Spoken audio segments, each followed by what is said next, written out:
सर्वेभ्यः नमो नमः। आज हम महाकवि माघ के द्वारा विरचित शिशुपाल वधम महाकाव्य के द्वितीय सर्ग का चौथा श्लोक पढ़ेंगे। प्रस्तुत श्लोक में महाकवि माघ मंत्रणा गृह में जब सभा वेदी पर भगवान श्री कृष्ण, बलराम और उद्धव जी बैठते हैं तो इन तीनों की शोभा को उल्लेखित कर महाकवि बताते हैं कि इनकी शोभा किस तरह से शोभायमान हो रही है, उसी का निरूपण इस उक्त श्लोक में किया गया है। मैं श्लोक का वाचन करता हूं, तत्पश्चात हम इसके अर्थ को देखेंगे। क्या कह रहे महर्षि मनु? रत्न स्तंभेषु शक्रान प्रतिमास्ते चकाशिरे एकाकिनो अपि परितः पौरुषे वृता इव। क्या कह रहे महर्षि महाकवि माघ? रत्न स्तंभेषु शक्रान प्रतिमास्ते चकाशिरे एकाकिनो अपि परितः पौरुषे वृता इव। उक्त श्लोक का जो अन्वय होगा वह इस तरह से होगा। रत्न स्तंभेषु शक्रांत प्रतिमाः ते एकाकिनः अपि परितः पौरुषे वृता इव चकाशिरे।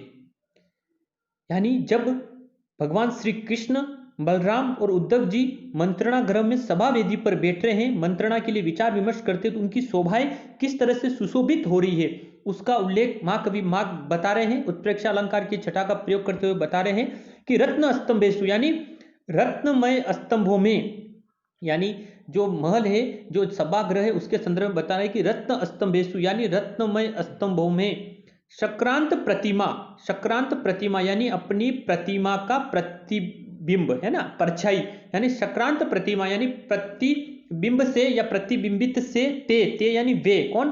भगवान श्री कृष्ण जी, बलराम और उद्धव जी एकाकिनः अपिह यानी अकेले होने पर भी, यानी वे तीनों अकेले होने पर भी परितः यानी चारों ओर से पौरुषे वृता इव यानी पुरुष समूह से घिरे हुए, पौरुषे वृता, वृत्ते का अर्थ घिरा हुआ, किससे घिरे हुए? पौरुषे यानी पुरुष समूह से घिरे हुए से चकाशिरे यानी सुशोभित हुए। यानी कहने का तात्पर्य है कि जो सभागृह का जो था उसमें जो स्तंभ थे उसमें रत्न जड़े हुए थे, और रत्न जड़ने से उन तीनों की परछाई उसके अंदर गिर रही थी। उसके कारण से वह प्रतिबिंब से ऐसे लग रहे थे जैसे चारों तरफ से वह राजगृह की जो सभा है उससे पुरुषों से आवृत होते हुए, घिरे हुए से वे तीनों प्रतीत होते हुए हमें दिखाई दे रहे थे, प्रतिभासित होते हुए दिखाई दे रहे थे। इसी बात को महर्षि महाकवि माघ बता रहे हैं कि रत्न स्तंभेषु यानी रत्नमय स्तंभों में शक्रांत प्रतिमा यानी प्रतिबिंबित ते यानी वे कृष्ण, उद्धव और बलराम जी एकाकिनः अपि यानी अकेले होने पर भी परित यानी चारों ओर से पौरुषे वृता यानी पुरुष समूह से घिरे हुए से चकाशिरे यानी सुशोभित हुए। इस तरह से महर्षि मनु ने उक्त श्लोक में श्री कृष्ण, बलराम और उद्धव जी की सभागृह में उनकी होने वाली शोभा को उल्लेखित किया है। पुरुषे कृता इव में उत्प्रेक्षा अलंकार है क्योंकि वे तीनों अकेले अकेले थे, लेकिन फिर भी रत्न जड़ित स्तंभों में प्रतिबिंबित होने से अनेक पुरुषों से समूहों से घिरे हुए से प्रतीत हो रहे थे। संभावना प्रकट की गई है, संभावना उत्प्रेक्षा प्रकृतितस्य समेन यत, इस कारण से यहाँ पर उत्प्रेक्षा अलंकार की छटा भी विद्यमान है। एक बार पुनः वाचन करते हैं और अर्थ को देखते हैं कि रत्न स्तंभेषु शक्रान प्रतिमास्ते चकाशिरे एकाकिनो अपि परितः पौरुषे वृता इव। रत्न स्तंभेषु यानी रत्नमय स्तंभों में शक्रांत प्रतिमा यानी प्रतिबिंबित ते यानी वे भगवान श्री कृष्ण जी, बलराम जी और उद्धव जी एकाकिनो अपि यानी अकेले होने पर भी परित यानी चारों ओर से पौरुषे वृता यानी पुरुष समूह से घिरे हुए से चकाशिरे यानी सुशोभित हुए।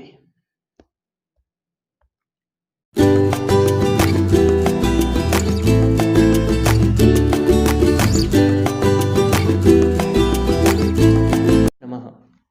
आज हम महाकवि माघ के द्वारा विरचित शिशुपाल वधम महाकाव्य के द्वितीय सर्ग का 5वां श्लोक पढ़ेंगे। प्रस्तुत श्लोक में महाकवि माघ मंत्रणा गृह की सभा वेदी में बैठे हुए भगवान श्री कृष्ण, बलराम और उद्धव जी की शोभा को उल्लेखित कर बता रहे हैं कि किस तरह से वे उस सभागृह में सुशोभित हो रहे हैं। मैं श्लोक का वाचन करता हूं, तत्पश्चात हम इसके अर्थ को देखेंगे। अद्य श्यामाशु उतंग हेम पिठानी यानमी तेरुहे केसरी कांत त्रिकुट शिखरोपमा। क्या कह रहे हैं माँ कवि माघ? अद्य श्यामाशु उतंग हेम पिठानी यानमी तेरुहे केसरी कांत त्रिकुट शिखरोपमा। अन्वय इस तरह से होगा प्रस्तुत श्लोक का। अमी यानी उतंग हेम पिठानी अद्य अद्य श्यामाशुः ते केसरी कांत त्रिकुट शिखरो उपमा उहे।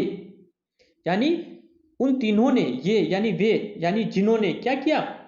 यह शब्द भगवान श्री कृष्ण बलराम जी और उद्धव जी के संदर्भ में आ रहा है कि मंत्रणा गर्भ में जब सभा वेदी पर बैठे तो वे तीनों जिन्होंने क्या किया, जैन यानी वे यानी जिन उत्तंग हेम पिठानी यानी वे जिन उत्तंग हेम का अर्थ होता सोने से बना हुआ और पिठानी का अर्थ सिंहासन, उत्तंग यानी ऊंचे, है ना। उत्तंग हेम पिठानी यानी स्वर्ण हेम का अर्थ सोने से निर्मित, यानी वे जिस सोने से निर्मित या स्वर्णमय ऊंचे सिंहासनों पर अद्य समासु यानी वो जो बैठे हुए थे ते यानी उन्होंने केसरी कांत त्रिकुट शिखरो उपमा, उन्होंने कौन सी शोभा को धारण किया, उपमा अलंकार का प्रयोग करें। केसरी कांत, केसरी का अर्थ होता सिंह, है ना, कि केसरी कांत, क्रांत का अर्थ है अधिष्ठित यानी सिंह से अधिष्ठित त्रिकुट शिखरो उपमा यानी त्रिकुट पर्वत की शोभा को उहे यानी उन्होंने धारण किया। कहने का तात्पर्य यह है कि बलराम जी, उद्धव जी और भगवान श्री कृष्ण जी जिस स्वर्णमय ऊंचे सिंहासनों पर बैठे थे तो वे मानो ऐसे प्रतीत हो रहे थे जैसे सिंह से अधिष्ठित त्रिकुट पर्वत की शोभा को उन्होंने धारण कर लिया हो। परीक्षा उपयोगी प्रश्न पूछा भी जाता है कि सभा वेदी पर बैठे हुए भगवान श्री कृष्ण किसकी शोभा को धारण कर रहे हैं ना, तो केसरी कांत त्रिकुट शिखरो उपमा यानी सिंह से अधिष्ठित त्रिकुट पर्वत की शोभा को उन्होंने धारण किया। एक बार पुनः अर्थ को देखिए कि अमी यानी वे यानी जिन, उत्तंग हेम पिठानी यानी वे जिन, उत्तंग का अर्थ ऊंचे, हेम का अर्थ सोने से निर्मित और पिठानी यानी सिंहासन यानी वे जिन ऊंचे सिंहासनों पर जो स्वर्ण निर्मित है, सोने से निर्मित है, उन सिंहासनों पर वे बैठे हुए थे। अद्य समासु यानी अदि आस और लीट लकार प्रथम पुरुष बहुवचन का रूप है। अद्य समासु यानी जिस पर वे बैठे हुए थे तो ऐसे प्रतीत हो रहे थे मानो उन्होंने केसरी कांत त्रिकुट शिखर उपमा यानी सिंह से अधिष्ठित त्रिकुट शिखर उपमा यानी त्रिकुट पर्वत की शोभा को उहे यानी उन्होंने धारण कर लिया हो। इस तरह से माँ कवि माघ ने इस श्लोक में भगवान श्री कृष्ण बलराम और उद्धव जी की उस सभागृह की वेदी में सिंहासनों पर बैठने की शोभा को सिंह से अधिष्ठित त्रिकुट पर्वत की शोभा से उन्होंने उपमा प्रयोग करते हुए उनकी शोभा को उल्लेखित किया। उपमा अलंकार है और अनुष्टुप छंद इस उक्त श्लोक में विद्यमान है। एक बार पुनः श्लोक का वाचन करते हैं और अर्थ को देखते हैं। क्या कह रहे हैं माँ कवि माघ शोभा को उल्लेखित कर, अद्य समासु उतंग हेम पिठानी यानमी तेरुहे केसरी कांत त्रिकुट शिखरोपमा।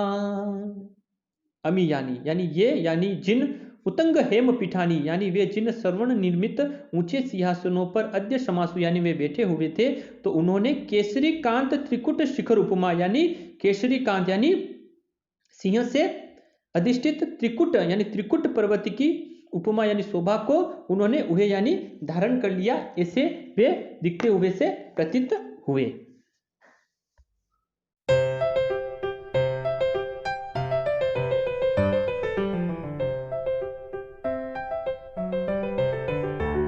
सर्वेभ्यः नमो नमः। आज हम महाकवि माघ के द्वारा विरचित शिशुपाल वधम महाकाव्य के द्वितीय सर्ग का 6ठा श्लोक पढ़ेंगे। प्रस्तुत श्लोक में महाकवि माघ अब भगवान श्री कृष्ण का अपने वयोवृद्ध उद्धव एवं बलराम जी से प्रस्तुत समस्या के निरूपण का उपक्रम बताते हुए उसकी भूमिका का उल्लेख कर रहे हैं कि उनके जो दोनों कार्य थे, इंद्र का कार्य यानी पहले शिशुपाल का वध किया जाए, जो संदेश लेकर प्रथम सर्ग में नारद जी आते हैं भगवान श्री कृष्ण के बाद बताते हैं कि शिशुपाल का वध किया जाए, उसके अत्याचार बढ़ गए हैं। और दूसरा कार्य भगवान श्री कृष्ण के सामने था, युधिष्ठिर के राजसूय यज्ञ में भाग लिया जाए। तो भगवान श्री कृष्ण इस असमंजस में थे कि पहले कौन सा कार्य किया जाए, पहले शिशुपाल के वध को कार्य को संपादित किया जाए या युधिष्ठिर के राजसूय यज्ञ को संपादित